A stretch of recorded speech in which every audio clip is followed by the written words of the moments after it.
Bienvenidos a la segunda edición de su programa Alebrije Social, que es un espacio de difusión exclusivo para aquellas personas que hacen algo por mejorar nuestro entorno.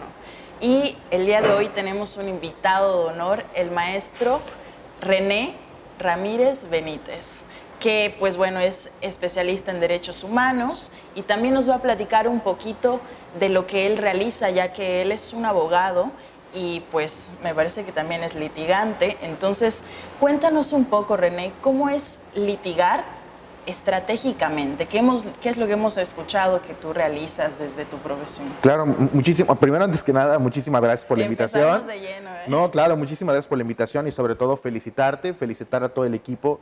Creo que este tipo de espacios son necesarios, son urgentes en la sociedad para que puedan darse a conocer independientemente de personas, causas, ¿no? Al final de cuentas, los que estamos en este tipo de asuntos no lo hacemos porque seamos personas que querramos una exposición, sino porque realmente lo que hacemos es defender justamente a las personas que tal vez no tienen ni los recursos ni las maneras para defenderse por sí solas, ¿no? Pero antes que nada te agradezco eso, ¿no? Y pues bueno, contestando la pregunta, ¿por qué doy este tipo de perspectiva, ¿no? Creo que lo más importante es decir que no es litigio como tal estratégico en términos de que querramos dejar algo como un precedente, ¿no? La ley, la Constitución, los tratados internacionales son muy claros. La realidad es que tenemos un cuerpo normativo abundante en nuestro país, ¿no? Cada día iniciamos con se expide tal ley, se crea tal cosa, se modifica tal cosa. Y creo que es un común denominador de todos y todas los mexicanos que pues existen un mundo de leyes que no se aplican, ¿no? Yo creo que en lugar de decir una perspectiva, vamos a hacer que realmente se apliquen y se cumplen de manera efectiva. Si algo hemos hecho desde mi despacho, que se llama Lex for Abogados, y que yo he hecho en lo particular, ha sido que cada uno de los derechos que están contenidos en nuestra Constitución y en los tratados internacionales se apliquen de manera amplia. Yo creo que eso es muy importante y sobre todo que al menos a la hora de que las autoridades van a conocer de un asunto, como abogados no es enfrentarnos a las instituciones, no es enfrentarnos a justamente esas situaciones, sino incluso enseñarles desde el litigio cómo deben atenderse las situaciones, ¿no? De nada va a servir que yo llegue y me pelee con la autoridad si lo que yo quiero es realmente enseñarles cómo desde la Fiscalía, desde el Poder Judicial, pueden tratar este tipo de asuntos con un sentido humano y garantista, que creo que eso es muy importante. Y cuéntanos, ¿cómo lo han tomado las autoridades? Bueno, si bien sabemos que llegando y peleando no va a ser precisamente que nos reciban este tipo de temas con las manos abiertas, pero se han abierto a aprender sobre estos temas que, bueno, van más allá del entorno nacional, van en un entorno internacional. ¿Cómo ha sido su actitud, la actitud de las autoridades con este tipo de temas? Bueno, me dices una pregunta compleja, ¿no? Muy difícil, pero yo creo que han habido muchos tipos de respuestas. Han habido, evidentemente, autoridades que se resisten a este tipo de cambios que existen en nuestro mundo legal. Y hay autoridades que, al contrario, cuando uno llega, por ejemplo, a una audiencia, se sienta y defiende su punto de vista ante un juez, a veces me ha tocado que las juezas realmente, o las juezas y los jueces coinciden con el punto de vista, con la argumentación que les damos, y al final incluso pudieran llegar, me ha tocado que las autoridades llegan con una visión, o en el caso de los jueces y las juezas llegan con una perspectiva, y después de la serie de alegatos que les damos, cambian y dicen, ¿saben qué? Voy a fallar en este sentido porque me parece que al menos el abogado tiene razón en lo que expone. Pero me he encontrado lamentablemente con mucha resistencia, sobre todo en perspectiva de género. Creo que ahí nos hace falta no cuerpos normativos, creo que ya tenemos demasiadas leyes y artículos.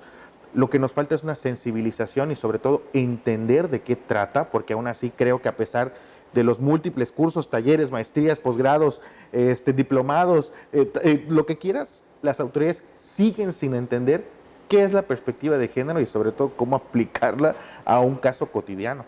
Oye, cuéntanos, René, para nosotros es súper importante pues que tú estés desde el punto de vista en el que defiendes los derechos humanos y te vas más allá de lo que nos dicen las normativas nacionales y te refuerzas cada uno de tus casos con ese tipo de tratados internacionales.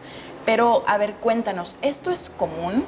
en abogados litigantes o es algo que es particularmente y es único del despacho para el que tú estás colaborando actualmente? Creo que cada pregunta va más compleja que la anterior. Mira, no puedo hablar por todo el gremio, pero lamentablemente creo que hay un común denominador en nuestro gremio, es que nos ha faltado mucho la perspectiva humana y la perspectiva de derechos humanos en la atención de los servicios particulares, ¿no? Los abogados y abogadas que tenemos despachos, ¿no? Creo que hace falta mucha sensibilidad en muchos asuntos. No te voy a mentir, creo que me ha tocado a veces con personas que tenían un abogado o abogada anterior que les decía, ¿sabes qué? Es que tu caso de violación no se puede, mejor llega un arreglo, ¿no? Oye, ¿sabes qué? Es que no hay manera de poder hacerlo.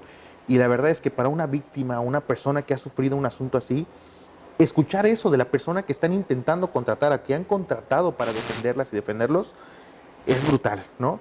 Entonces yo creo que ahí sí falta mucho que hacer respecto al gremio de abogados y abogadas privados. Claro. Sin duda hay un cambio generacional como cualquier otra profesión. Creo que eso no es única y exclusivamente de la abogacía. Hay muchas profesiones que los cambios generacionales han ido para bien. Me ha tocado ser afortunado testigo de varias y varios abogados que también yo creo que este país ha ido cambiando gracias a ellos, a ellas, y al enorme trabajo que han realizado desde la sociedad civil organizada, desde litigio particular, estratégico, ¿no? Yo creo que ese cambio también se debe a ellas, pero somos los pocos, ¿no? Lamentablemente somos los pocos. Pues así es, y acabas de mencionar algo súper importante, abogado René, el hecho de que pues esta persona que está defendiendo un caso, esta persona que está atendiendo pues legalmente a otra persona, que desde el principio crea en esa persona, crea en el caso y que vea no solo como un cliente, sino como un ser humano que necesita en ese momento atención y necesita acompañamiento. Y es ahí donde radica la importancia de que abogados formados y también éticos como el abogado René, pues estén al frente de este tipo de casos, y también para la gente que en algún momento esté en una situación de vulnerabilidad y necesita algún tipo de apoyo, saber que es muy importante recurrir a este tipo de personas que están capacitadas y que son profesionales, que no únicamente ven a los demás como clientes, sino también desde un punto de vista humano. Y a mí me gustaría, bueno, tal vez si es posible, que comentemos, que nos cuentes un poquito alguno de los casos más controversiales y de mayor impacto y de mayor alcance que hayas tenido recientemente. Bueno, creo que sí. Yo creo que también hay que hacer una acotación importante, ¿no? Claro. Y es realmente, hay un debate en la abogacía muy amplio, y creo que a pesar de que pudiera parecer superado, me parece que a título personal no lo ha sido, que es si un abogado o abogada que conoce un asunto puede personalizarlo o involucrarse personalmente. La formación que nos dicen es, como abogado o abogada, no puedes involucrarte en un sentido personal con la persona o el caso que atiendas. Sin embargo, y esto va relacionado a la pregunta que me haces, no sé, yo a título personal, cuando conozco de un asunto, de una mujer trans torturada durante 12 días, que fue arraigada para asumir la culpabilidad de un homicidio que no cometió, pues yo como sentido humano no puedo sentirme desajenado de lo que ella sufrió. Y sobre todo, no solamente de lo que sufrió ante instituciones que la acusaron por el único hecho de ser una mujer trans, sino también por ser una persona que ha sido también sobajada durante todo el proceso con el cual fue internada. Entonces, yo al menos a título personal no puedo no involucrarme personalmente, ¿no? Porque al final yo no puedo saber qué sufrió, pero sí puedo ser enfático con lo que ella vivió. Entonces yo creo que ahí la empatía no tendría que estar en contra o existir un conflicto con lo que hacemos. Yo a título personal, cuando me tocan casos o situaciones en las que me veo y puedo ser testigo del sufrimiento de esas personas, pues no puedo evitar involucrarme, y por supuesto que me lo tomo hasta personal, ¿no? Porque en el momento en que una mujer ha sido violada, ha sido abusada, ha sido revictimizada, no es un problema de ella, es un problema de todas y todos como sociedad. Lo que le pase a una persona es problema de todos y de todas. Creo que hay que empezar a pensar en colectivo Y por lo tanto, también yo coincido de que los asuntos que tengamos como abogados y abogadas no pueden estar ajenos a nuestros sentimientos, porque incluso a veces nuestros sentimientos nos ayudan a que si estamos cansados, o al menos en el litigio, estamos cansados, estamos agotados, no tenemos energía, pero sabes que lo que vas a hacer de defender a esa persona vale muchísimo más que tu cansancio, ¿no? Entonces yo creo que también eso ayuda. ¿Qué casos controversiales tengo? Pues bueno, he tenido la enorme fortuna de conocer a personas muy valientes en este aspecto profesional. Yo, a diferencia de otras, lo que pudieran pensar otras personas, yo creo que no son más que víctimas, son personas con una enorme valentía, son personas que se han convertido para mí en una persona de admirar. Llevamos el litigio de Osvaldo, un joven de 18 años, perdón, que iba a ser el primero de su familia en estudiar la universidad. Wow.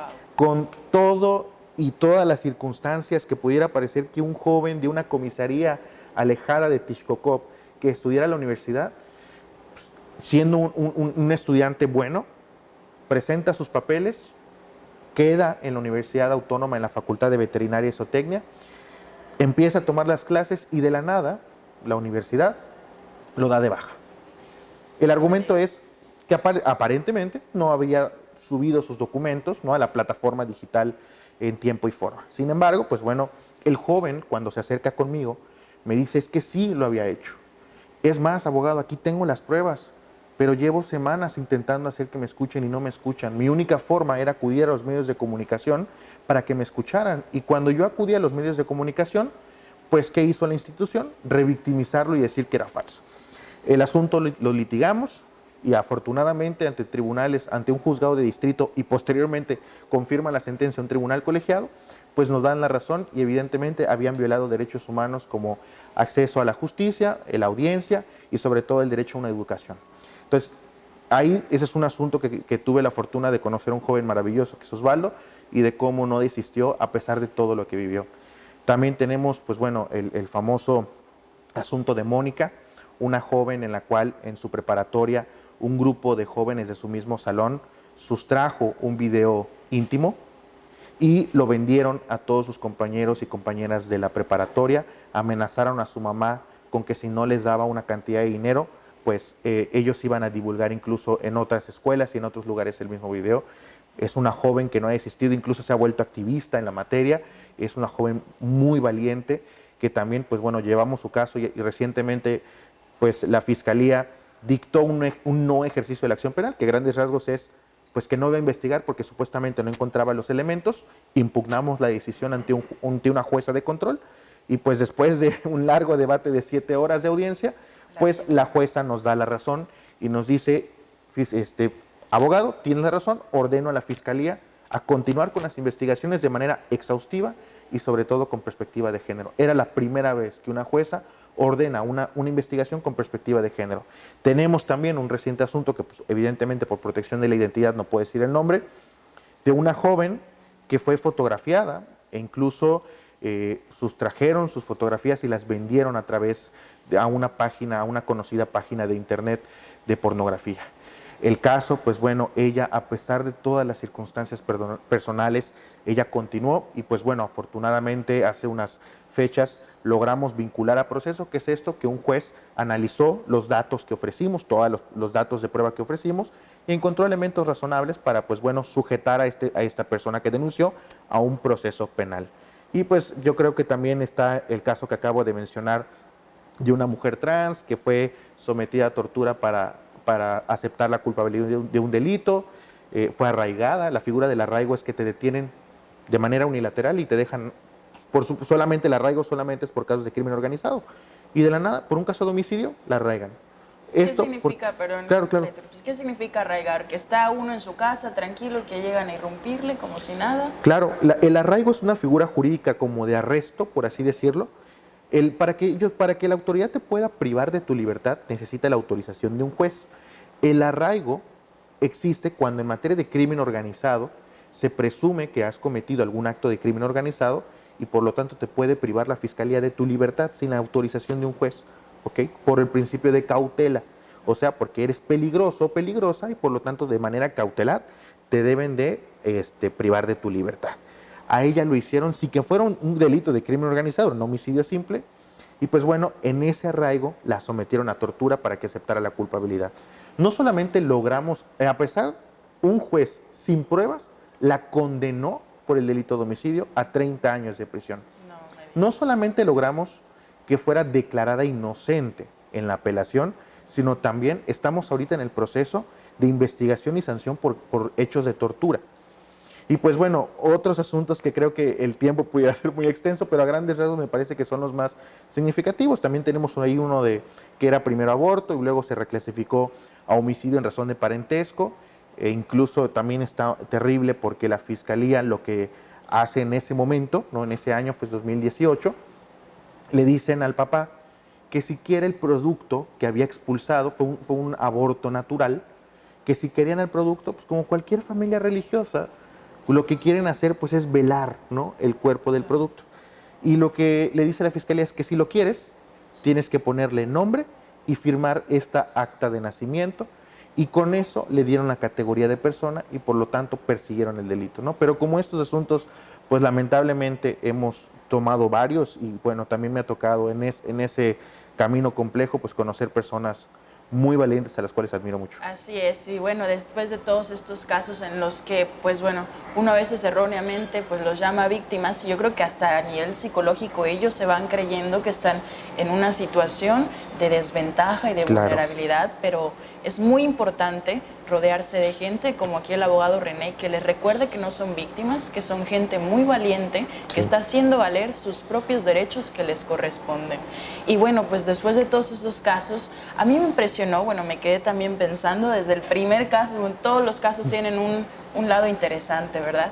Desde el primer caso de Osvaldo, en el que, bueno, como un buen litigio, desde este punto de vista, desde el que tú practicas, abogado, pues puede darle incluso, o sea, hacer que una persona recupere este acceso que se le negó a la educación. Y bueno, no sabemos qué hubiera sido de Osvaldo si él no hubiera podido acceder ni siquiera a terminar la educación básica, si no hubiera podido tener la oportunidad de que una persona como tú lo defendiera y que, bueno, él pudiera comprobar que se le estaba negando el derecho a la educación tan importante.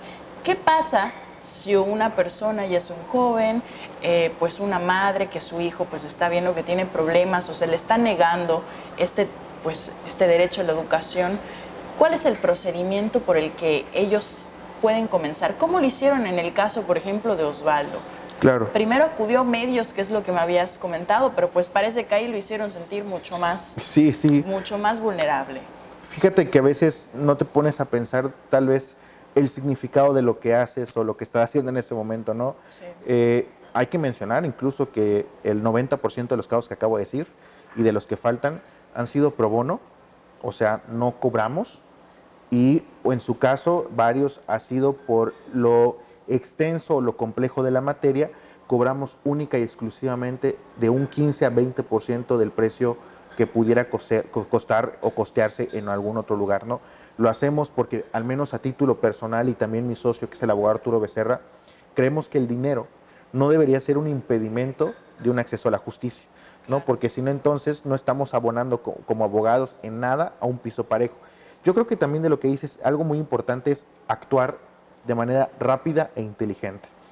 Muchas veces cuando nos sucede un hecho de esta naturaleza, decimos, bueno, vamos a ver si se arregla, ¿no? O vamos a ver si me regresan la llamada, o vamos a ver si me regresan el correo electrónico o el mensaje, no. Si ya te diste cuenta cómo están las circunstancias, mejor asesórate de manera correcta con un abogado en la materia para que puedas proceder tu caso, ¿no? Y algo muy importante, la atención especializada, ¿no? Por ejemplo, yo no voy a asumir casos en las materias que yo no sé. Claro. Entonces, yo, por ejemplo, como abogado, no puedo agarrar un tema familiar, civil, mercantil, si no son mis temas. E incluso sería una falta de ética. Yo, por más que fuera de violación a los derechos humanos, pues no tengo la experticia para poder litigarlos. Entonces, prefiero turnarlos con alguien que sí pudiera, ¿no? Creo que también esa por parte de la abogacía tenemos que empezar a ser éticos en ese sentido de no asumir casos que no sepamos. Claro, totalmente honestos también, que es súper importante. Y a mí me encanta la congruencia con la que pues tú practicas y ejerces también, ¿no? Esta congruencia de no negarle a nadie por cuestiones económicas el acceso a la justicia es algo maravilloso y algo de admirar. Entonces diríamos que como primer paso pues es acudir a gente que sea experta en el tema pues en el que se quiere tratar, ¿no? En dado caso que se trate de una situación de derechos humanos y que esté pues relacionado con la educación, se puede acudir a tu despacho. Claro. ¿Nos puedes repetir el nombre del despacho, por favor? Lexfor Abogados, Lexfor Abogados. Redes sociales en donde podamos encontrar, o algún contacto, número, correo electrónico. Claro, bueno, tenemos una página de Facebook, también tenemos una página de Instagram, y bueno, mi número telefónico con el cual atiendo asuntos es el 9982-058212, y con ese atendemos los asuntos que requieran del tema del despacho. Perfecto. ¿Y qué tipo de, pues ahora sí, qué áreas de expertise manejan en este despacho? Claro, mira, nosotros particularmente vemos penal, Okay. administrativo y muchísimo amparo, ¿no? Amparo porque pues al final de cuentas muchas veces asuntos llegan en los cuales pues ya se resolvió, hay que recordarle a las personas que nos vean que existe la primera instancia, ¿no? La segunda instancia y pues el amparo que pudiera hacerse como una instancia extraordinaria o tercera instancia. Pero esto ya es lo último, es como lo que te quedó. Entonces, el último recurso. El último, por así decirlo, ¿no? El último medio de defensa. Entonces, a veces nos contratan justamente cuando pues ya pasaron las otras dos y pues ya se hizo de todo y no gané, entonces pues nos caen en amparo varios asuntos y también, pues bueno, mi socio, yo al menos me enfoco más en esas materias y mi socio ve corporativo fiscal también. Entonces, estamos muy divididos en ese sentido. Pero hay un poquito de todo se puede sacar. Pues sí, un poquito de todo, pero realmente cada quien asume pues digamos, sus materias específicas, ¿no?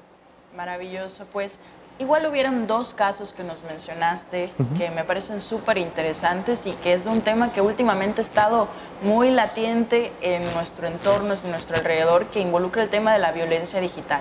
Y me gustaría que platiquemos un poquito sobre estos casos y sobre este tema en el siguiente bloque. Ahorita vamos a una pausa y pues de nuevo agradecemos la presencia de nuestro invitado de honor, René Ramírez Benítez.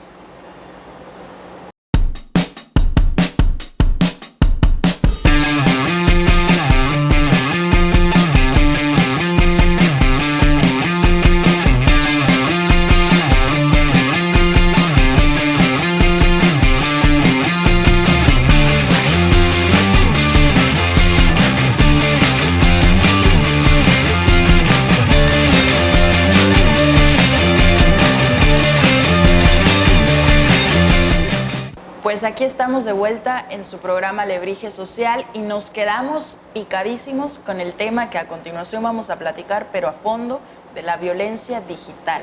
Abogado René, por favor, platíquenos un poco en qué consiste la violencia digital. Claro, hay que mencionar, yo creo que hay instrumentos muy importantes que tenemos que conocer.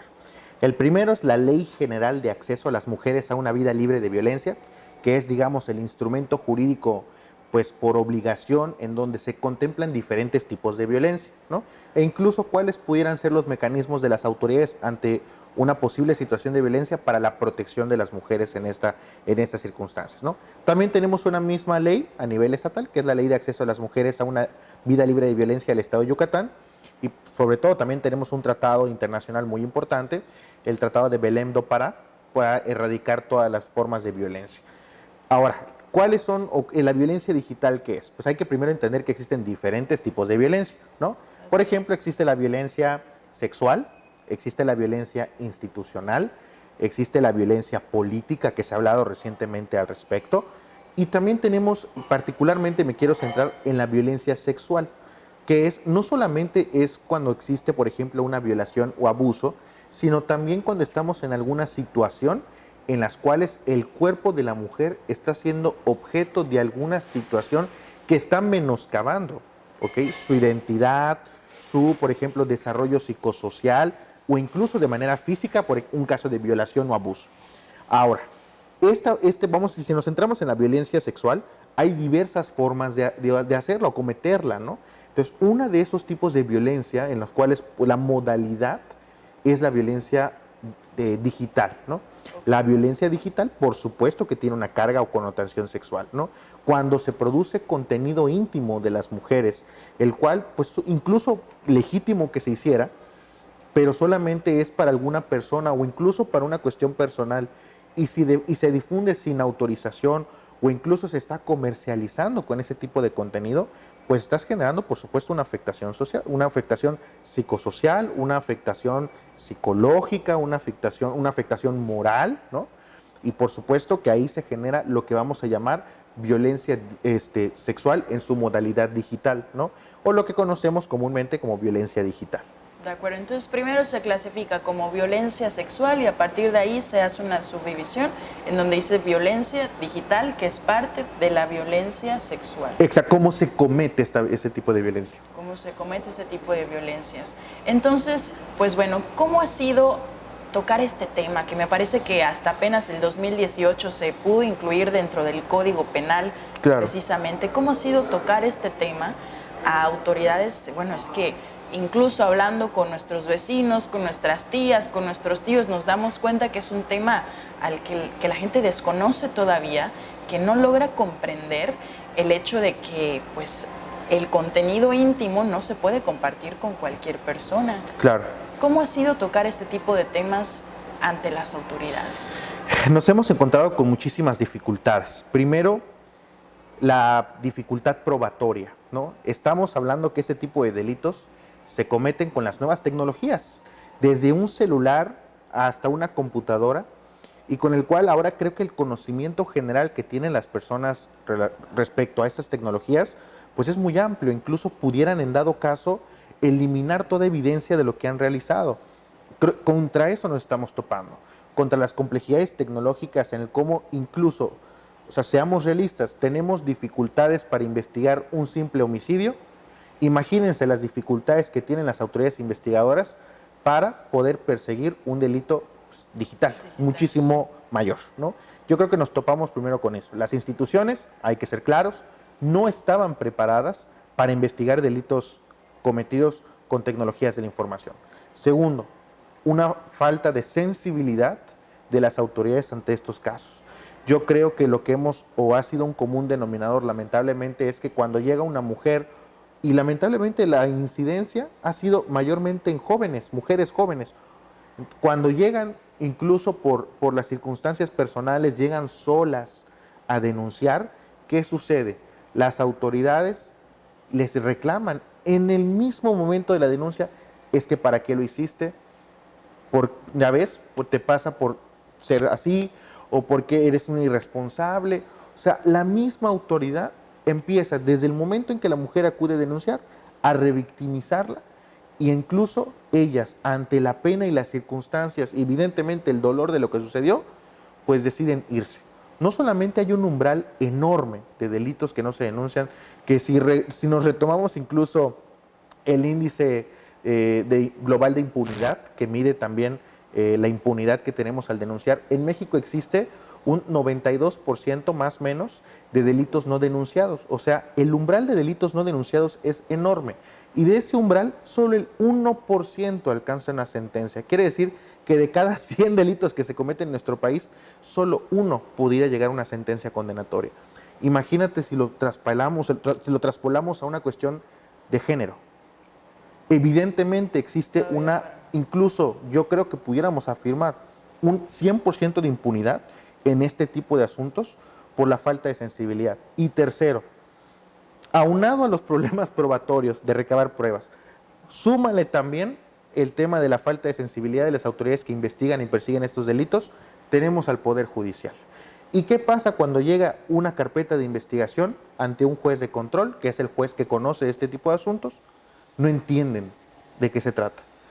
Te dicen, oye, pero es que esto no es de perspectiva de género. Por supuesto que lo es. Por supuesto que lo es, porque cómo cometió el agresor ese delito es gracias a las estructuras de poder que ha generado la sociedad en favor de los hombres. ¿Por qué pudo cometer este sujeto ese delito? Porque sabe muy bien que existe impunidad respecto a ese tipo de delitos, y sobre todo con hombres.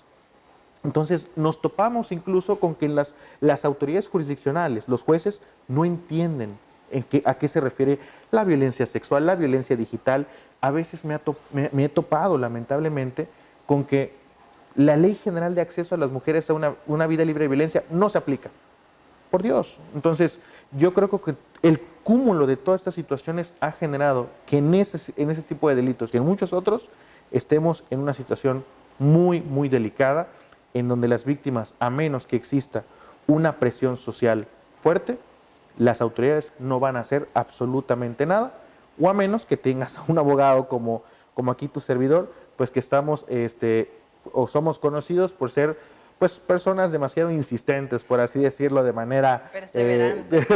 personas perseverantes, para decirlo de manera educada, donde no vamos a desistir porque ese tipo de situaciones no queden impunes. Entonces nos encontramos con que no únicamente el hecho de que ya esté en un código penal, no únicamente con que ya esté en la ley para la protección de las mujeres, este tipo de pues, situaciones que contemplan la protección a la mujer. O sea, el hecho de que la ley exista no quiere decir que culturalmente estemos listos para proteger a la mujer ante todo este caso, ¿no? Y a mí me encanta cómo le das un enfoque de género, porque efectivamente yo recuerdo mucho un caso de una conductora de unos noticieros, que esta conductora, su pareja futbolista muy famoso, pues resulta que pues, se compartió contenido íntimo, ni siquiera de ella, de la pareja, pero la que recibió todo el tipo de violencia por ese contenido que se difundió, pues fue ella, ¿no? O sea, cómo pues la importancia de aplicar la perspectiva de género en el tema de la violencia digital es porque ella fue corrida del lugar en el que trabajaba, porque ella manifiesta en algunas entrevistas como dice, pues es que yo siento que la gente se sintió con el derecho de entrar como si entrara a mi habitación y me viera completamente, pues como Dios me trajo al mundo, ¿verdad? Entonces, esa violación de la intimidad en el espacio digital, que pues cómo afecta de manera diferente a la mujer y al hombre, y qué difícil es, pues culturalmente, comenzando con eso, culturalmente, pues marcar esta diferencia, ¿no? Y pues bueno, y ahora cuéntame, ¿cómo es que tú logras detectar este tipo de pues enfoque de género en la violencia digital y cómo lo has aplicado a los casos? Me mencionaste hace un momento el caso de Mónica y también el caso de pues otra persona que no se puede por cuestiones de seguridad no se puede mencionar su nombre, pero ¿cómo es que has aplicado este tipo de términos con respecto a la protección de las mujeres contra la violencia digital? ¿Cómo lo has aplicado a estos casos? Yo creo que algo muy importante es entender que independientemente seas abogado o abogada, tienes la obligación ante una situación de esta naturaleza, educarte, ¿no? Claro. Y lo que hemos conocido como deconstruirnos, ¿no? Porque me ha tocado también que acuden estas personas víctimas de este tipo de delitos y van con un abogado y les dicen, no, yo no veo el delito aquí. O sea, la falta también de perspectiva de género del abogado litigante ha ocasionado, por supuesto, una falta de confianza absoluta de las personas ante los abogados particulares, ¿no? Primero. Claro. ¿Y cómo uno se sensibiliza? Primero, pues tenemos que, yo creo que como cualquier joven o hombre, tenemos que deconstruirnos y empezar el proceso de deconstrucción, porque si no empezamos ese proceso, difícilmente vamos a entender lo que está detrás de la norma, ¿no? Y sobre todo yo creo que el litigio, y sobre todo el litigio penal, ha tenido un particular problema. Ha sido demasiado, solo me atiendo a mi código y a lo que diga la dogmática penal. No veo nada más. El litigio penal ha sido particularmente un tipo de materia que ha quedado aislada de muchas cosas. Lo que yo me di cuenta cuando era estudiante, cuando yo decía, oigan, pero tenemos la Ley General de Víctimas. Sí, pero la Ley General de Víctimas aquí no se aplica el Código Nacional de Procedimientos Penales. Y decías, chíspales, o sea, ¿y entonces para qué tenemos Ley General de Víctimas? Claro. Entonces, empiezo justamente con eso, dándole una perspectiva mucho más amplia de lo que el derecho penal es. Y pues bueno, evidentemente la sensibilización y la deconstrucción personal que al menos yo tengo en la sensibilización de este tipo de problemas.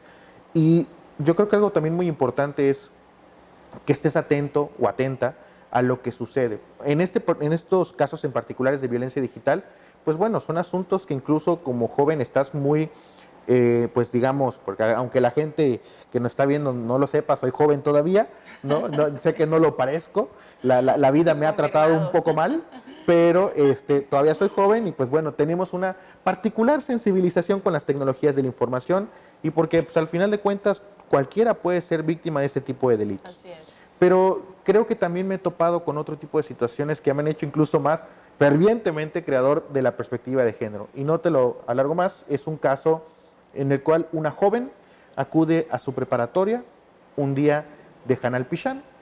A ella le toca llevar algo para la ofrenda de su escuela, se empieza a sentir mal y pues ella cuando llega a la escuela corre inmediatamente al baño y tiene un aborto espontáneo en el baño de su escuela.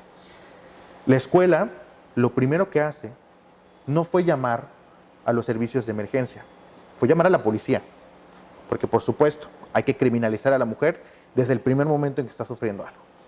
Llaman y en lugar de que lleguen paramédicos, pues llega la policía a acordonar el área y tienes a una joven que está desangrándose por un aborto espontáneo en un baño de una escuela. Cuando investigan el caso, evidentemente, desde el momento en que la joven está en esa situación, está siendo señalada por la comisión de delito. Nunca hubo una presunción de inocencia de esta joven en este asunto. Y cuando nos vamos a la audiencia, ¿qué sucede en la vinculación a proceso? La jueza decide vincular porque dice, es imposible. El argumento de esta joven, y lo cual es real, es yo no sabía que estaba embarazada. Y eso incluso, como yo le dije, incluso o sea, a la jueza en tono de sarcasmo, porque ella decía, la jueza decía al momento de resolver el asunto, es imposible que una joven no sepa que está embarazada. Su señoría, hasta hay un programa de televisión, ¿no? Muy importante a nivel internacional de no sabía que estaba embarazada, ¿no? No necesariamente por ser mujer, ¿ok? Eres automática y exclusivamente conocedora del proceso biológico, por así decirlo. ¿No? Eso también es una serie de enseñanzas. Entonces, algo que yo comentaba era, bueno, ¿cómo la autoridad acredita el homicidio de razón de parentesco? Aparte habían mencionado en la acusación que esta joven había cometido el delito con alevosía y ventaja. O sea, ella había planeado interrumpir el embarazo. El argumento de la jueza y al final de cuentas del magistrado que conoce de la apelación que hicimos fue, pues es imposible que una mujer no sepa que está embarazada, número uno, y número dos, ¿cómo fue la alevosía? Pues ella mintió, y mintió porque es imposible que no sepa que está embarazada, y toda mujer conoce su cuerpo, y por lo tanto, como lo conoce, y como aparte recibe educación preparatoria, por supuesto que es conocedora de los temas de biología y del cuerpo humano, y por lo tanto, pues ella cometió el delito de manera directa. Con esos argumentos, acusan a una joven de menos de 17 años de cometer un delito. Por supuesto que si no tienes una perspectiva de derechos humanos y segundo, una perspectiva de género, imposible que litigues un caso así. Entonces, algo es muy importante todos hablamos de los derechos humanos en la Suprema Corte, en los tribunales colegiados de circuito, en el Poder Judicial Federal, allá arriba, ¿no? Pero no se dan cuenta que las mayores violaciones a derechos humanos están aquí, desde el inicio, desde donde estás en primer contacto con una autoridad investigadora o cuando estás en primer contacto con un juez o una jueza de control, o sea, un juez de primera instancia. Desde ahí tenemos que tener una perspectiva de derechos humanos, una perspectiva de género en el litigio y sobre todo, pues tener una atención humana con este tipo de personas, porque independientemente, pues son víctimas de un sistema y víctimas de una visión, pues por supuesto machista, en la cual hemos entendido el derecho. Desafortunadamente sí. Y pues bueno, yo creo que ahí recalca la importancia de pues cómo esta joven se vio en una situación que bueno, yo creo que sería un error, pues grave error el que se cometía al admitir que por el hecho de estar en la preparatoria ya debía conocer todo alrededor de su cuerpo. Pues yo creo que es un grave error que igual nos rodea, pues regresamos a este tema de que a pesar de que está plasmado en la ley, a pesar de que hay gente como el abogado René que lo está defendiendo cada derecho humano de cada persona, pues a pesar de eso, nuestra cultura, pues es ahora sí que a veces el enemigo número uno contra el que hay que comenzar a combatir, ¿verdad? Porque es grave error pensar que el hecho de estar en cierto nivel educativo, pues uno ya conoce por completo su cuerpo. Pero bueno, entonces, pues este tipo de casos la verdad es que nos sorprenden porque creemos que, bueno, no van a pasar, pero mira, ni a la vuelta de la esquina, pero resulta que justo al lado de nuestra casa seguramente hay una persona que sus derechos ya fueron violentados, claro, y ni cuenta se han dado. Y entonces, pues bueno, retomando un poquito este tema de de la violencia digital. Pues a mí, pues es que igual este tema que tiene que ver también con un tema de violencia hacia la mujer que se cometió, pues por el hecho de que se la haya inculpado en lugar de comprenderla. Pues bueno, ¿cómo es que has mencionado a lo largo de pues este bloque la importancia de la deconstrucción? Pero cuéntame, ¿cómo es que tú llegas a ser un abogado, un hombre, pues ahora sí que una persona deconstruida? ¿Qué es lo que ha hecho en ti la diferencia? Porque a mí me encantaría pues saber cuál ha sido el proceso que tú has llevado para que precisamente muchas personas que nos estén viendo pues puedan aprender a pues cómo comenzar este proceso de deconstrucción que tanta falta nos hace. Yo ya me siento en terapia o me siento que ya estoy con un conocido presentador que hace llorar a sus invitados e invitadas. Para allá estás viendo. Yo creo que algo también muy importante es las vivencias que tú tienes a título personal, ¿no? Claro. Yo creo que a título personal, con lo que me he topado en mi vida ha sido, tal vez no mías, pero sí con muchas injusticias ajenas, ¿no? Entonces, sí.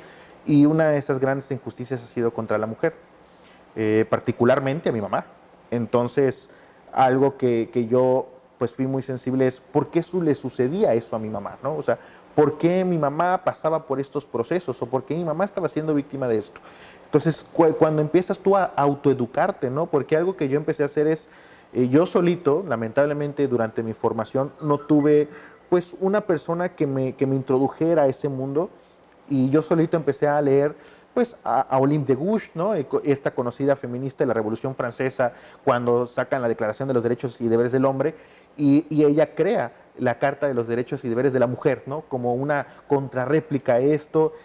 También me meto mucho con las lecturas de Simone de Beauvoir lo que es el feminismo francés. Entonces me meto yo mucho a las lecturas del feminismo y empiezo yo a crear, incluso te das cuenta, ¿no? Es como una pequeña, dices, es cierto, o sea, existe, yo por el hecho de ser hombre tengo una ventaja social que lamentablemente ha sido una construcción que ha hecho la sociedad. ¿Por qué? Pues una comodidad social, por el machismo, por la misoginia, por muchas cuestiones. Entonces yo creo que también es un tema personal y al menos yo me autoeduqué en esos temas. Pero creo que lo importante es, ahora no es como cuando yo empecé a hacerlo en el 2010 o en el 2009. Creo que ahora existe muchísima más información que en esos momentos en los cuales yo estudié. Entonces yo creo que también aquí ya no hay una excusa de cómo no, es que no sé dónde empezar, no sé dónde encontrar. Incluso es muy sencillo como que tú empieces a buscar en cualquier plataforma y también evidentemente con información fidedigna y empieces tú también a tener esa sensibilidad, ¿no? Yo creo que lo importante de la deconstrucción es que tampoco puede verse un hombre deconstruido es valiosísimo, no, es una persona que ya entendió que es algo normal lo que tiene que vivir, ¿no? Tampoco podemos aplaudir a todos los hombres que lo hagan, es una obligación que tenemos. Entonces, porque incluso de donde he visto que el mayor beneficio existe de la deconstrucción son en los núcleos familiares. Cuando ya por fin se derrumban esos famosos roles en lo cotidiano, en lo familiar, existen hogares en los cuales los hombres que crezcan ahí, las mujeres que crezcan ahí, pues van a tener, yo creo que una educación, aunque no lo sepan, feminista. Y claro, por supuesto que lo que le pase a las mujeres en este país importa muchísimo. Hace unos días, o en lo que llevamos en 15 días, han desaparecido 44 mujeres. 5 feminicidios en todo el país, ¿no? En solo 15 días. No, cifras durísimas. De ahí pudiera parecernos este tema superado, insistente, o como dicen, ya chole con el tema de la perspectiva de género, pero para que vean lo necesario que es, las cifras, uno de esos feminicidios, Yucatán, de 5. Entonces, para que vean cómo no es un tema superado, no es un tema de ya chole, es un tema urgente, que incluso me parece que a pesar de las leyes, artículos, lo que quieras, tenemos un grande camino todavía por recorrer. Así es, pues igual a mí pues me encantaría un poco también escuchar pues sobre todo este proceso educativo, ¿no? Que hace un momentito nos mencionabas que durante todo tu proceso de formación, que ya sabemos que gran parte de este proceso de construcción fue a través de la educación autodidacta, y pues ya hasta nos recomendó algunos libros, algunas autoras para introducirnos en este camino de la deconstrucción. Y cuánta razón tienes al mencionar que una familia saludable, unos padres pues mentalmente saludables, que conocen, que saben qué es el feminismo, que tienen hijas, o si bien que tienen hijos, pues si tienen hijas van a tener unas hijas fuertes, empoderadas, y si tienen hijos, pues claramente van a educarlos para que aprendan a respetar a las mujeres sin hacer a un lado sus propios derechos. Claro. Que al final no se trata de hacer de menos a nadie ni de más a nadie, sino vivir en un entorno en el que tengamos todos las mismas oportunidades. Entonces, a mí me gustaría en el siguiente bloque, abogado René, abundar un poquito más en este proceso de formación, porque a mí me encanta todo lo que nos has compartido hasta el momento, y pues nos gustaría saber dónde surgió el abogado René, en dónde surgió, en qué universidad surgió, cuáles fueron sus libros favoritos, entre otros temas que vamos a mencionar en el siguiente bloque. Tips de belleza con Luis Enrique Moa. Hola, ¿qué tal? Soy Luis Enrique Moa, con más de 14 años de experiencia en este mundo de la belleza, en la cual he tenido la fortuna de maquillar desde reinas de belleza, novias, quinceañeras y todo tipo de evento social. Y a partir de hoy estaré dando tips de belleza para todas ustedes. Ahora les voy a dar el tip de esta semana. ¿Tú sabes qué tipo de piel eres? ¿Grasa, mixta o seca? Piel seca, no retienen la humedad y producen poco sebo. Su apariencia es escamosa, tirante y opaca. Te recomiendo usar productos en crema. Piel grasa, produce demasiado sebo, su apariencia es grasosa, con poros visiblemente abiertos y dilatados. Necesitas productos sin aceites y astringentes. Si eres de piel mixta, nuestra zona T tiene exceso de sebo o grasa. Necesitas productos astringentes para el área grasa e hidratantes para las otras zonas. ¿Quieres saber más sobre tips de belleza?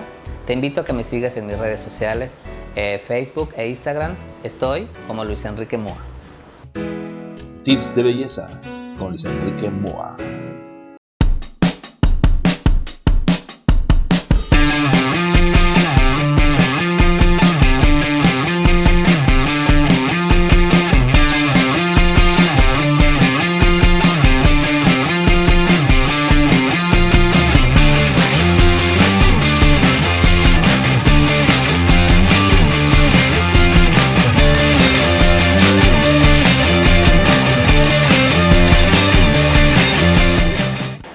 Pues ahora vamos a hablar un poquito sobre la formación que pues tanta intriga nos causa de nuestro invitado de honor, el abogado René. Cuéntanos, compártenos un poquito, ¿en dónde estudiaste? ¿En dónde se forma el abogado René? Yo estudié la licenciatura en la Universidad Marista de Mérida, aquí justamente en esta ciudad. Aprovecho la pandemia, pues bueno, 2019, 2020 me parece que después ya de haber egresado mucho tiempo, tomo una especialidad en metodología de la investigación jurídica por la Universidad de Bolonia en Italia, y pues ya mi maestría en administración pública por la Universidad de Anáhuac, ¿no? Pero ese es mi recorrido. Un poquito de todo, ¿no? De la Universidad Marista, la Universidad de Anáhuac y también la que nos mencionaste, que tomaste una especialidad ¿en qué? En metodología de la investigación jurídica. Que eso supongo que te ha ayudado muchísimo para... Pues sí, o sea, realmente algo particular que nadie me cree es que yo inicio en la academia. Yo no inicio como litigante. Yo inicio en la academia redactando artículos de investigación, revisando protocolos de investigación. Cuando yo era estudiante, me toca también incluso para los estudiantes de Derecho, existen veranos de investigación que la Academia Mexicana de Ciencias tiene, que incluso te becan durante un mes para que acompañes a un investigador, con ese investigador vas a realizar protocolos, ensayos, lo que sea, ¿no? Entonces yo empiezo justamente en ese mundo y pues en algún momento me fui al lado oscuro del litigio, pero pues ahí justamente empiezo en redactando ensayos de investigación. Okay, entonces primero estuviste tras bambalinas durante mucho tiempo, ¿no? Ahí con los libros, leyendo, investigando. Y por ejemplo, este tipo de actividades como el verano de investigación, ¿fue algo por voluntad propia? Ahora sí que te dijeron que te daban una nalgada si no ibas. No, siempre fue bueno, mi formación desde niño evidentemente fue muy exigente. Yo soy hijo único, por lo que evidentemente todas las expectativas de los padres y madres recaen sobre un solo hijo.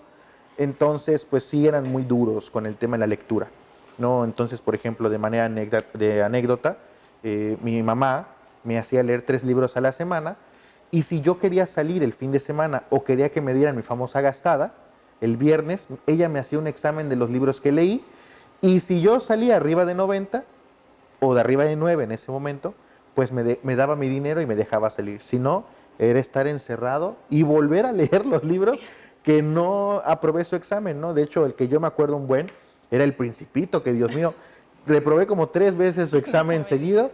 No, o sea, yo cuando era niño no entendía de qué trataba, pero justamente así, ¿no? Y siempre fui muy adepto a la lectura, siempre me han encantado mucho los libros de historia. Creo que ha sido de lo que más he leído. Bueno, ahorita ya no, ya leo puros libros de abogado, muy aburridos, pero inicio con los libros de historia, ¿no? Entonces, cuando inician todo este tipo de temáticas de investigación, de academia, lo hago porque me gustaba, porque siempre había querido ser investigador, ¿no? Ahorita, Sí, por ejemplo... acostumbrado a la lectura. Claro, claro, claro. Familiarizado. Así ha sido, ¿no? No fue tanto por una obligación. Entonces, pues ya nos queda muy claro que pues tú te has acercado muchísimo a los libros gracias a esta enseñanza que te ha hecho tu madre, que al principio no lo entendemos, ¿verdad? Que si te están pidiendo ahí que tú hagas un examen para poder salir, tú solo quieres presentarlo como sea para poder tener tu gastada y salir.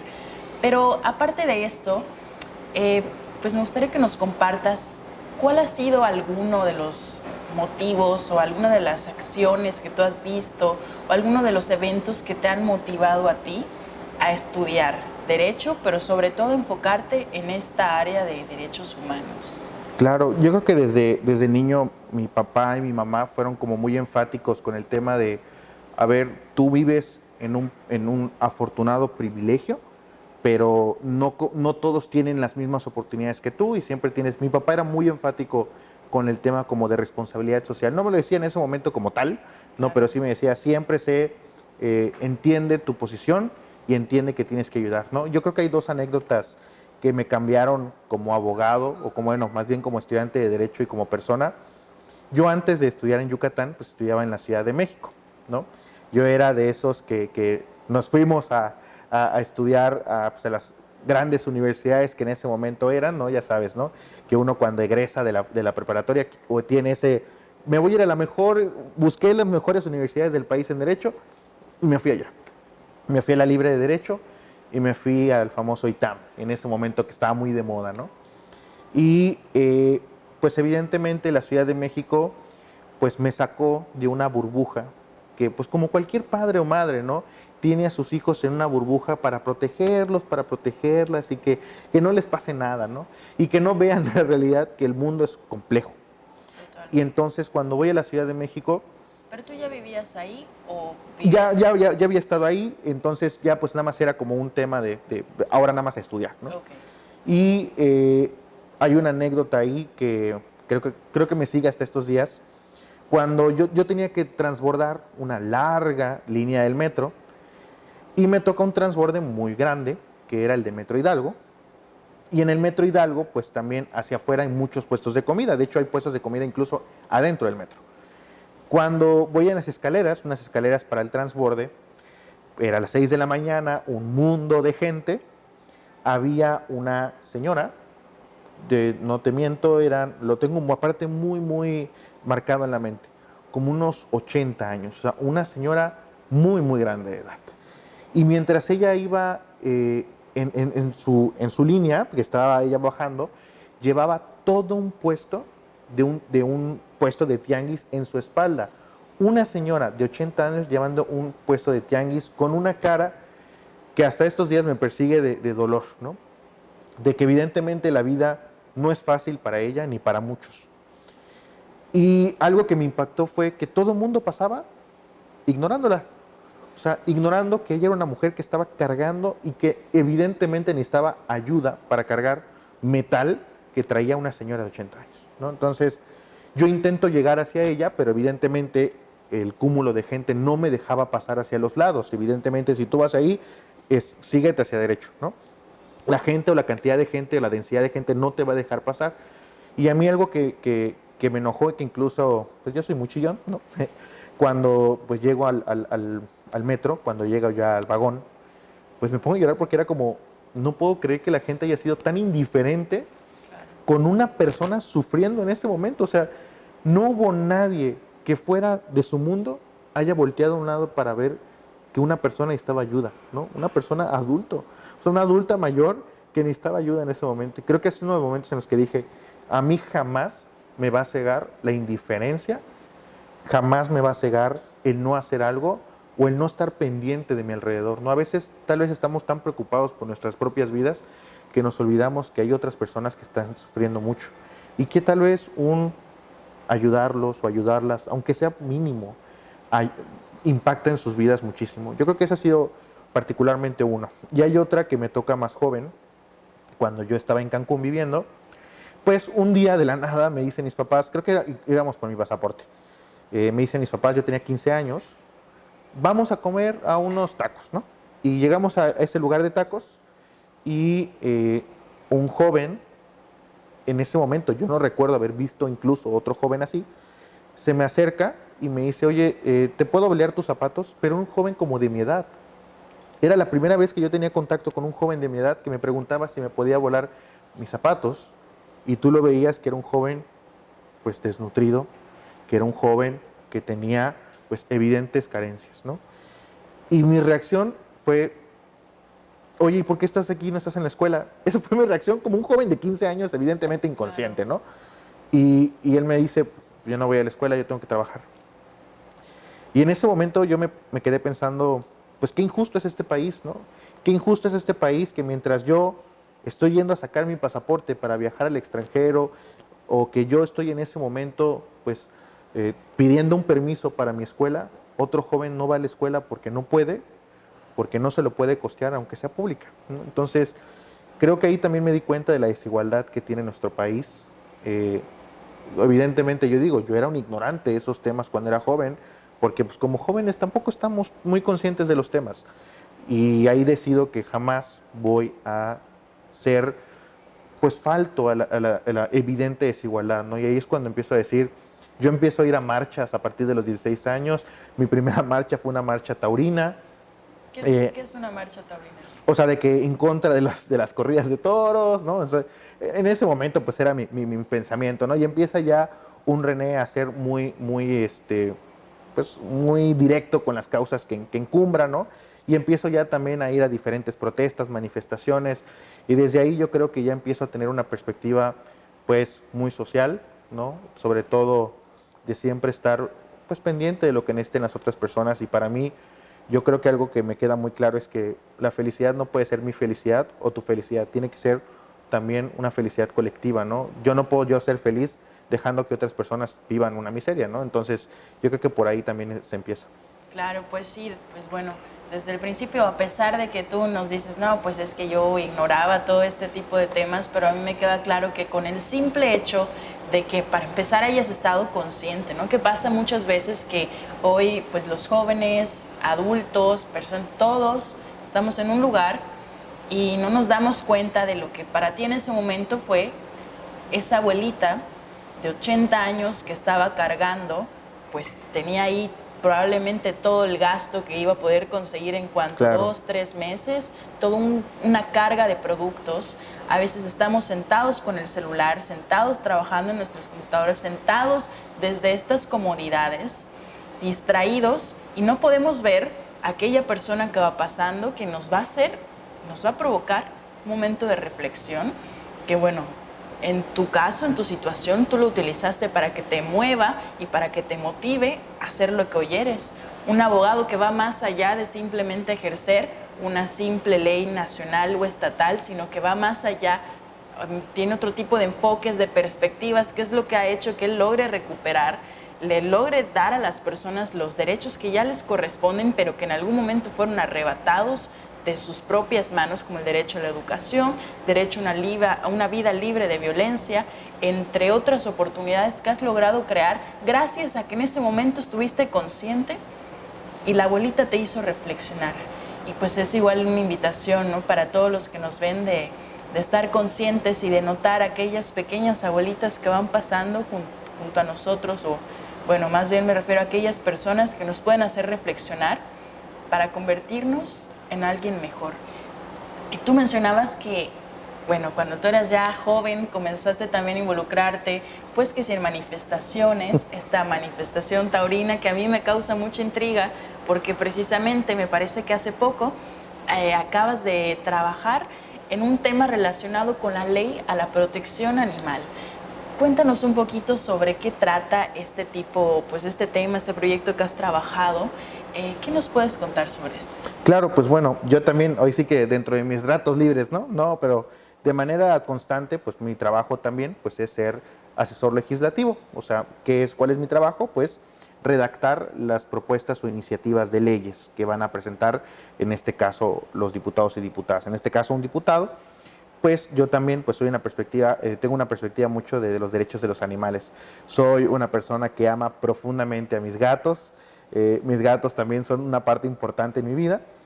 Y pues bueno, yo ante la situación, por ejemplo, si recordamos unos datos muy complicados, Yucatán es uno de los estados con mayor incidencia en crueldad animal. No solamente la crueldad a animales domésticos, también hay muchísima crueldad. No hace muchos meses sucedió en un municipio del interior del estado que crucificaron un oso hormiguero porque en las tradiciones se creían que era de mal augurio, ¿no? Entonces, entre ese panorama, pues empiezo a redactar y a trabajar también bajo la encomienda pues del diputado Jesús Pérez Bayote, que es del Congreso del Estado. Pues empiezo a trabajar en una iniciativa de ley de protección y bienestar animal. Pero no solamente era una nueva ley, que es una ley innovadora, también modificamos la Constitución, se propone la modificación de la Constitución y la modificación del Código Penal. Muy sencillo. En estos momentos, actualmente, el día de hoy, solamente está tipificado la violencia a los animales domésticos. ¿Qué quiere decir? Solamente los animales que tienen dueño son, si tú les quitas la vida, no los privas de la vida, o los mutilas, o les privas de agua, de luz o de un espacio, pudiera ser sujeto o sujeta a una sanción penal. Pero solamente esos animales. Pero eso es algo muy complejo, ¿no? O sea, ¿qué hacemos? ¿Qué pasa con estos animalitos que están pues alrededor de varias casas y tienen varios dueños? Digo, ¿cómo se comprueba que pues al final o es de la calle o es de toda la colonia? Ese era un tema importante, ¿no? O sea, a ver, ¿y qué pasa con los animales ferales o los animales en situación de abandono o los animales de trabajo, ¿no? Por ejemplo, hay animales que incluso sirven para rancherías, para muchas cosas, ¿no? Entonces, esos animales bajo el Código Penal actual no están protegidos. Entonces, incluimos a esos animales para su protección. Se modifica la Constitución para que se reconozcan a los animales como seres sintientes y no como objetos como está actualmente. Y también pues expide la nueva Ley de Protección y Bienestar Animal, que lo que va a hacer es distinguir dos cosas. ¿Qué es crueldad? ¿Y qué es, por ejemplo, la crueldad la vamos a entender como cuando le quitas la vida a un animal o cuando realizas actos que tienen como consecuencia que le quites la vida a un animal, ¿no? Entonces, eso va a estar en el Código Penal. Okay. Lo demás es el maltrato, que no es lo mismo.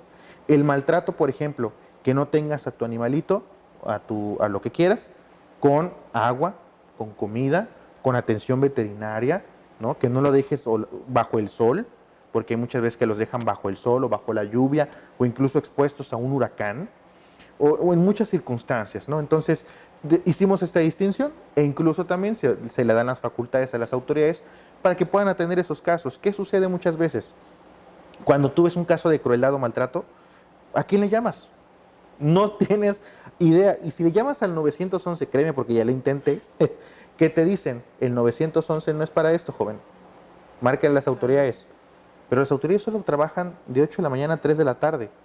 Entonces, ¿qué va a pasar con los animales de 4 o de 3 con un minuto en adelante? Entonces, no hay nadie protegiéndolos.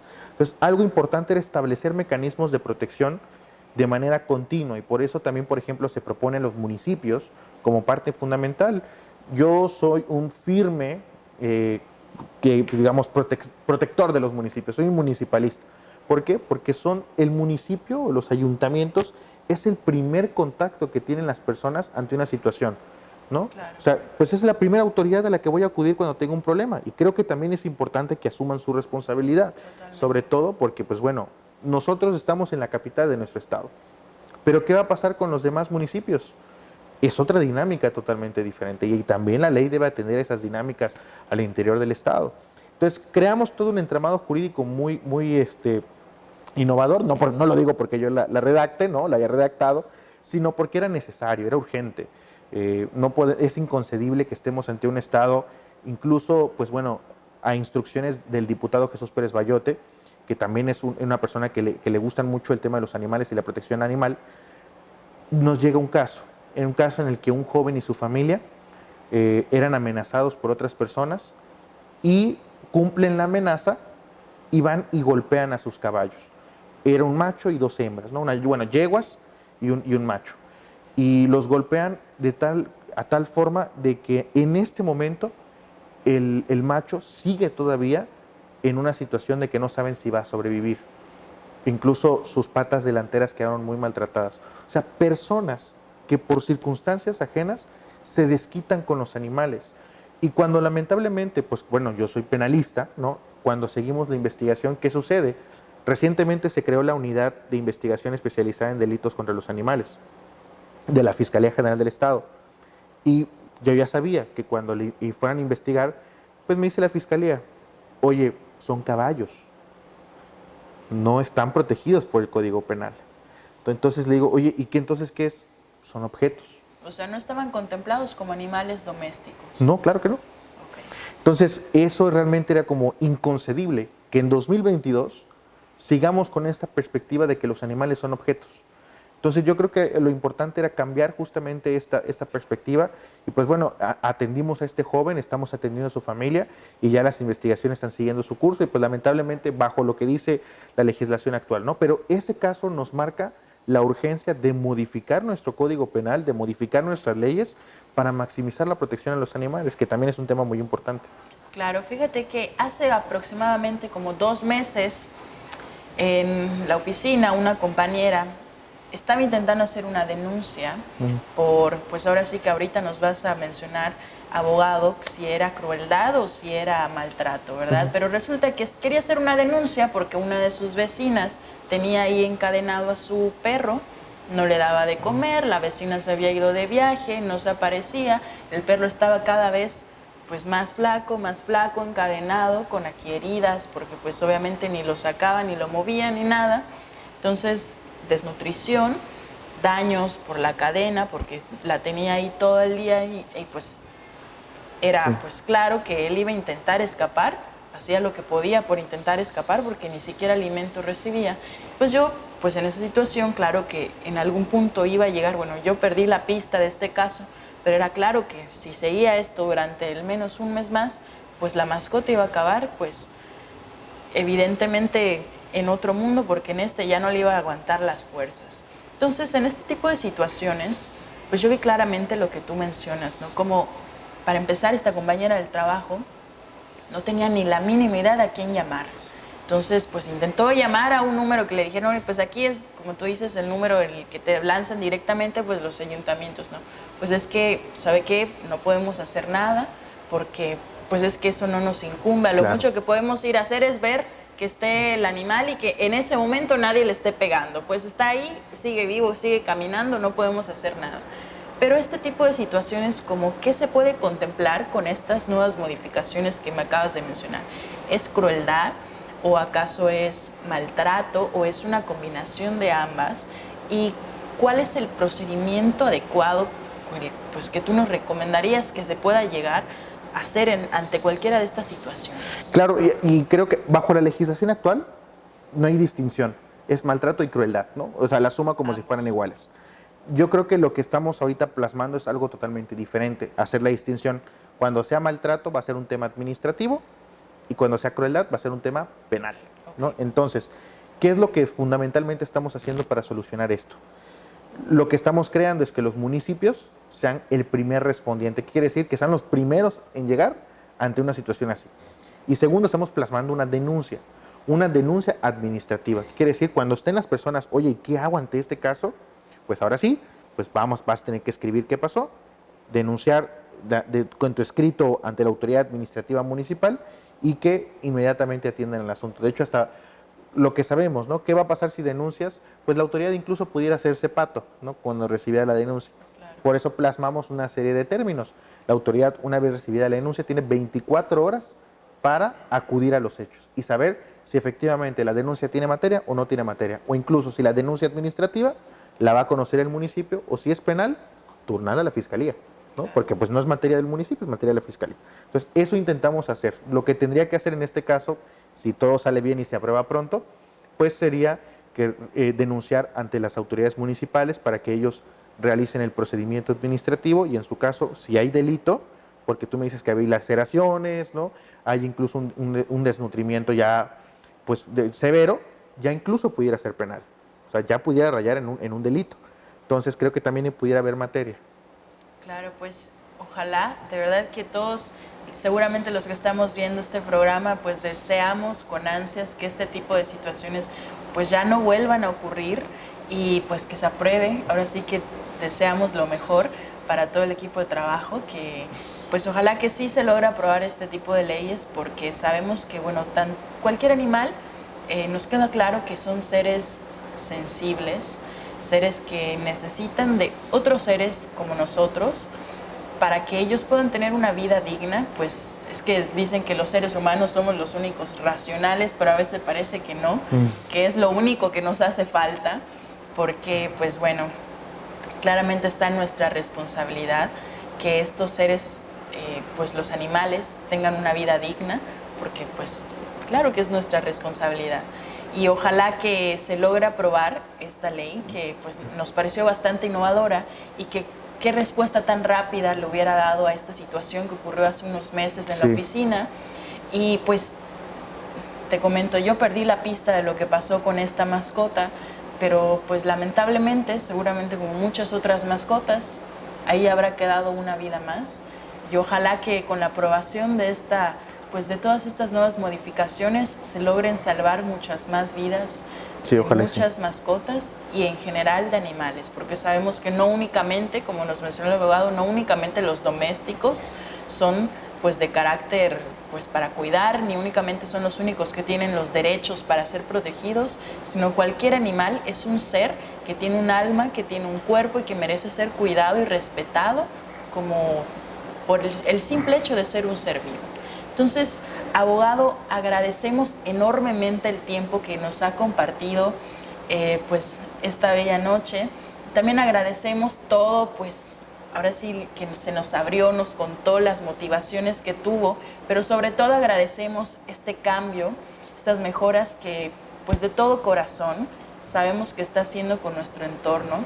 Desde el momento uno en el que eras joven y notaste aquella abuelita y viste la diferencia que hay entre las clases sociales, la diferencia que hay de oportunidades, muy importante para todos, que abramos los ojos a nuestro alrededor, notemos estas diferencias, pero lo más importante, que lo ha hecho muy bien y nos ha demostrado el ejemplo el abogado René, hacer algo al respecto. Muchas gracias, abogado, por compartir toda esta experiencia. Al contrario, muchísimas gracias a ti por la invitación, muchísimas gracias al equipo de trabajo y sobre todo felicitarte porque creo que ese tipo de espacios en nuestro estado no solamente son necesarios y son urgentes, y espero yo también que tengas el mayor de los éxitos y que pues aquí pasen muchas personas que también dejen algo más, no solamente a ti, sino también a todo tu auditorio. Esperemos que así sea. Muchísimas gracias y buenas noches.